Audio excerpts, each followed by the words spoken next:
welcome to Fast and Factual. I'm Utsaf Parekh and I'll take you through the top 50 stories of the day. Let's begin. Russia launched a new wave of air attacks against Ukraine's capital, Kiev, using drones and cruise missiles. This was the 15th wave of air attacks against Kiev this month and the second overnight attack in a row. The attack follows the largest drone barrage launched on Ukraine's capital as the city celebrated Kiev Day on Sunday. Meanwhile, Kiev's military administration said that its air defenses shot down at least 40 targets. People in Kiev rushed to take shelter as explosions were heard on Monday morning. Kiev residents took shelter in metro stations. Kiev's mayor said that emergency services had been dispatched. He also urged residents to stay indoors. Ukrainian President Vladimir Zelensky has put forward a bill that would put additional sanctions on Iran for 50 years. The draft includes a complete ban on trade, investments, and transferring technologies. The bill also aims to stop Iranian goods from transiting through Ukraine or using its airspace. Kiev and its allies have accused Iran of supplying Russia with arms being used to attack Ukraine. The Russian ambassador to the UK has said that it is an idealistic mistake to think that Ukraine can win the war against Russia. In an interview, Andrei Kellen said that Russia had enormous resources and is yet to act very seriously. Kellen has warned that Western supply of weapons to Ukraine has risked escalating the conflict. He added that the length of the war depends on the escalations by NATO.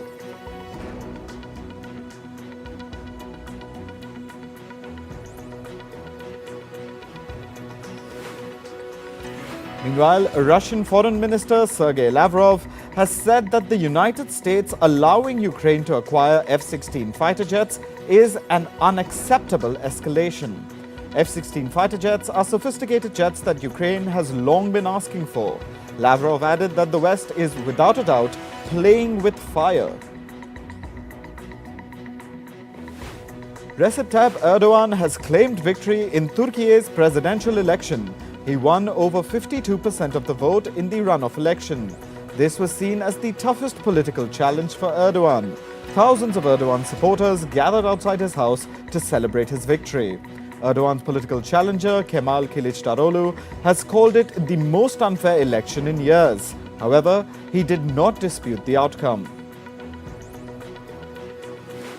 North Korea has notified Japan of a plan to launch what it calls a satellite between May 31st and June 11th. This is according to the Japanese Coast Guard. This has raised concerns of the launch of a ballistic missile. Japanese Prime Minister Fumio Kishida has ordered officials to gather more intelligence. Kishida has called for vigilance. Japan is closely monitoring the situation with its allies, including the United States and South Korea. Japan has also said that it's preparing to destroy any North Korean missiles that threaten its territory. Japan's chief cabinet secretary has said that North Korea launching a ballistic missile purporting to be a satellite is a serious provocation to the country's security. Preparations are underway to deploy missile defense units in Okinawa in Japan. Omans Sultan bin Tariq alSaud met Iran's President Ibrahim Raisi in Tehran. He arrived for a two-day visit. The visit focuses on diplomatic and security issues. It comes days after Muscat mediated a prisoner swap between Iran and Belgium. Thousands of protesters took to the streets of Tel Aviv in Israel. They were protesting against Prime Minister Benjamin Netanyahu's proposed judicial overhaul plan. Demonstrations against the overhaul have taken place every week for the last 5 months. The overhaul would give politicians greater sway over electing judges. It would also limit the Israeli Supreme Court's power to strike down legislation. Thousands of people and opposition party leaders participated in an anti-government protest in Serbia's capital, Belgrade. The demonstrators blamed Serbian authorities for 2 mass shootings that killed 18 people earlier in May. Protesters demanded the resignation of President Alexander Vučić. They also demanded more freedom for the media. This was the fourth major protest against the government since the shootings. Meanwhile, Serbia's ruling party has accused the opposition of staging the protests for political gain. Venezuelan President Nicolas Maduro has arrived in Brazil. He will attend a meeting of the Union of South American Nations. The regional summit has been organized by Brazilian President Luiz Inácio Lula da Silva. Other countries expected to attend the meeting include Bolivia, Chile, and Colombia, among others. Ugandan President Yoweri Museveni has passed an anti-homosexuality law. The law is one of the strictest anti-LGBTQ+ laws in the world. Same-sex relations were already illegal in Uganda, as they are in over 30 African countries. However, the new law goes a step further. It contains some of the harshest anti-LGBTQ+ measures, including the death penalty. In conflict-ridden Sudan, the country's armed forces have issued a statement. They've expressed their willingness to extend the temporary ceasefire agreement. The rival Rapid Support Forces paramilitary group has also expressed their desire to do the same. The two warring factions in the country had signed a truce deal that promised a 7-day ceasefire. However, the fighting continued despite the armistice. So far, more than 800 civilians have died since fighting broke out in Sudan on April 15th. A tourist boat capsized on Lake Maggiore in northern Italy. 4 people have been killed. People were celebrating a birthday before the boat was hit by a violent storm. 19 survivors swam to shore after the boat capsized.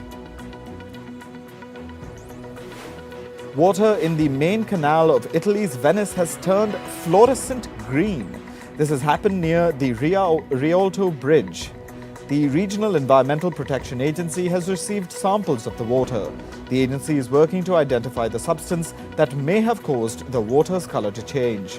Venice authorities have called for an emergency meeting to launch an investigation. Wildfires continue to burn in Canada's Nova Scotia province. Authorities in the city of Halifax have declared a state of local emergency. It will be in effect for 7 days. Evacuation orders have been issued. Wildfires have also triggered power outages in the affected regions. The Chinese city of Shanghai has recorded its hottest day in the month of May in 100 years. The temperatures rose to above 36 degrees Celsius, breaking a 100-year record for May. Experts say that global warming is exacerbating adverse weather. Many countries in Asia are experiencing heat waves with temperatures hitting record highs. A new study has found that a majority of beaches in the US state of California will vanish by the end of this century. The study is based on satellite data of California's coast collected over the past 2 decades. It has been estimated that between 25 to 70% of California's shoreline will be washed away by the year 2100. To prevent this, the California Coastal Commission has started encouraging local authorities to build seawalls. A new research by the European Central Bank has said that climate change will speed up global inflation. It says that climate change will increase inflation by 1 percentage point every year. This will happen amid the rising cost of food. Analysts say that climate change inflation will be around 1.18% by 2035. According to reports, troubled Indian airline GoAir plans to raise salaries for its pilots. Pay for flight captains will be increased by 1 lakh rupees or about $1,200 per month. Meanwhile, the salary for first officers will be hiked by 50,000 rupees or $600 per month. This comes as part of the airline's retention strategy. Earlier this month, the company had filed for bankruptcy. According to reports, financial firm JP Morgan is set to lay off about 500 employees this week. The company will cut positions across its various departments. This will include the consumer, commercial banking, asset and wealth management units. Separately, the company has opened more than 13,000 jobs at the bank. Reports suggest that UK-based luxury car maker Rolls-Royce could cut thousands of jobs. The company is considering laying off about 3,000 non-manufacturing staff globally. The reports further say that its headquarters in Derby is likely to be hit hardest by the cuts. This is because most of its back-office operations are based in the city. American pharmacy chain Walgreens Boots Alliance will cut its corporate staff by about 10%. This will reportedly account for nearly 500 jobs at the company. Reports say that the cuts will not affect positions in its stores, fulfillment outlets, or call centers. Walgreens is one of the largest pharmacies in the US. The US-based EdTech firm Guild is laying off over 170 employees. This will account for about 12% of its workforce. The company CEO, Rachel Romer, has said that the laid-off employees will receive 12 weeks' worth of severance pay. The EdTech platform attained unicorn status in 2019. This refers to a privately held startup company with a valuation of over $1 billion.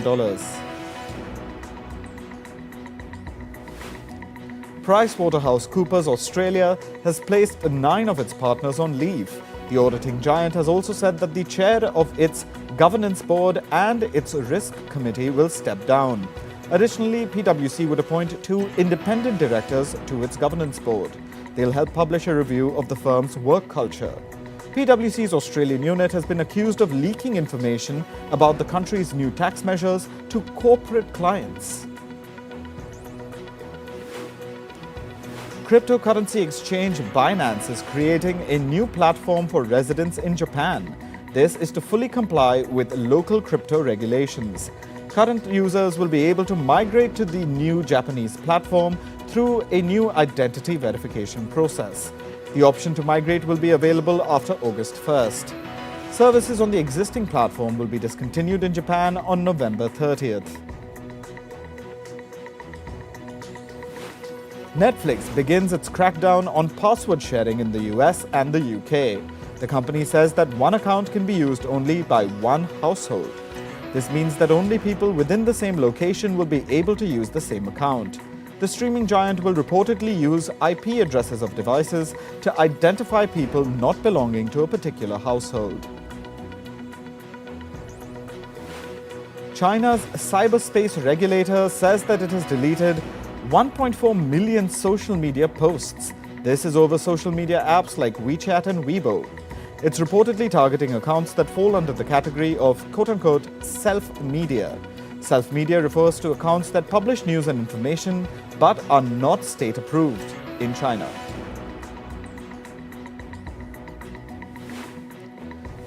Canadian privacy watchdogs are launching a joint investigation into Chat GPT creator OpenAI. The federal privacy regulator, along with its counterparts in Quebec, British Columbia, and Alberta, will investigate the company. They're probing to see if the company had obtained consent for the collection and use of personal information of Chat GPT users in Canada. Coming to sports, batter Yashasvi Jaiswal has been included in India's squad for the upcoming World Test Championship final. The 5-day test match between India and Australia will be played at the Oval on the 7th of June. Jaiswal's inclusion comes after his stellar performance at this year's IPL. He'll be replacing Ruturaj Gaikwad as a backup opener. Meanwhile, Australia announced its 15-member squad for the World Test Championship.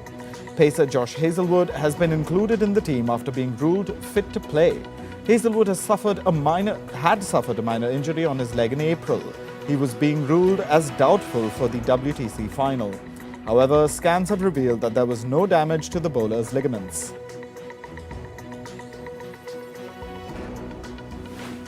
In badminton, India's HS Pranoy bagged his maiden Malaysia Masters title. Pranoy beat China's Hong Weng 21-19, 21-18 in an emphatic win. Pranoy and Weng went toe-to-toe as both shuttlers battled to gain the upper hand. However, the Indian shuttler dug deep and closed out the match to win the championship. Coming to football, AC Milan beat Juventus 1-0 to secure a top 4 finish in the Serie A on Sunday. Olivier Giroud scored the winning goal for Milan in the 40th minute. With the win, Milan have qualified for next season's UEFA Champions League.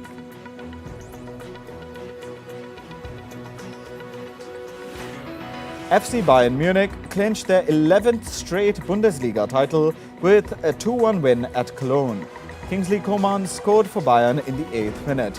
Cologne made a comeback with a late goal on a penalty in the 81st minute, but Jamal Musiala's 89th minute goal secured the win and the trophy for Bayern. Paris Saint-Germain clinched the Ligue 1 title for the record 11th time. PSG drew 1-1 at Strasbourg in Sunday's match. Lionel Messi secured the lead for PSG in the 59th minute. Strasbourg took 17 shots on goal as they managed to sneak in an equalizer. Meanwhile, Messi set a new record. This was his 496th career goal in Europe. He broke Cristiano Ronaldo's goal-scoring record among the top 5 European leagues.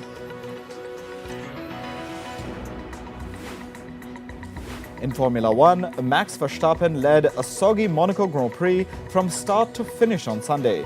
He earned Red Bull a 6th win this season. With the win at Monaco, he has stretched his Formula 1 lead to 39 points. His Red Bull teammate Sergio Perez sits second in the rankings. Meanwhile, Aston Martin's Fernando Alonso finished second in Monaco. Esteban Ocon completed the podium, finishing third for Alpine. In basketball, Boston Celtics beat Miami Heat in Game 6 of the Eastern Conference Finals. Celtics won 104-103 in a thrilling match to take the playoff series to the wire in Game 7. Jason Tatum scored 31 points to secure the win for Celtics. Boston and Miami will play the decider on Tuesday. The winner will face Denver Nuggets in the NBA Finals. In athletics, India had a gold rush at the Coop Falls Gala in Germany. Jyoti Yaraji ran her career's second-best 100-meter hurdles to win gold. The 23-year-old clocked 12.84 seconds to win her first international race of the season. Meanwhile, Amlan Borgohain won the men's 200-meter race. He clocked 20.66 seconds to win the gold. India's Selva Prabhu bagged gold in the men's triple jump event at the Venizelia Chania meet in Greece. 18-year-old Prabhu topped the podium with a leap of 16.78 meters. He recorded a personal best and set a new national record in the junior category.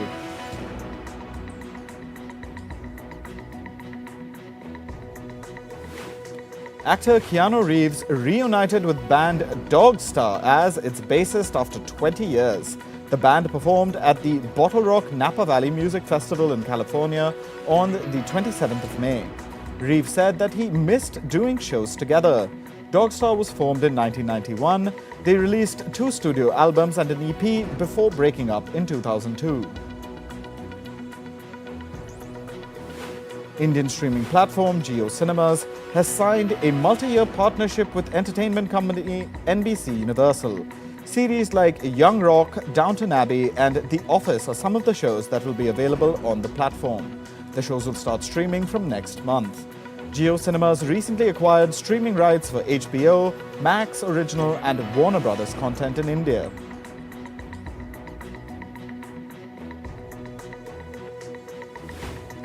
Streaming platform Amazon Prime Video is expanding its slate of Korean content.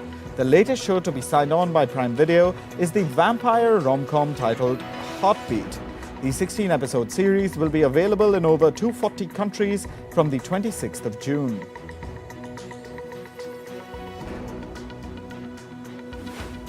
The Entertainment Community Fund has provided financial assistance to the non-writers affected by the Writers Guild of America strike. The charitable organization reached out to over 400 industry workers.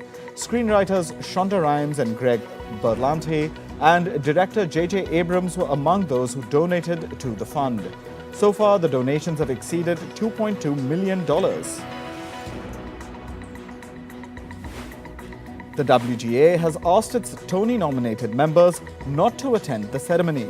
The WGA has given the nominees two alternatives. They could either send in a pre-taped acceptance speech in case they win, or they could ask a non-member to accept the award on their behalf. The Tony Awards will take place on the 11th of June in New York.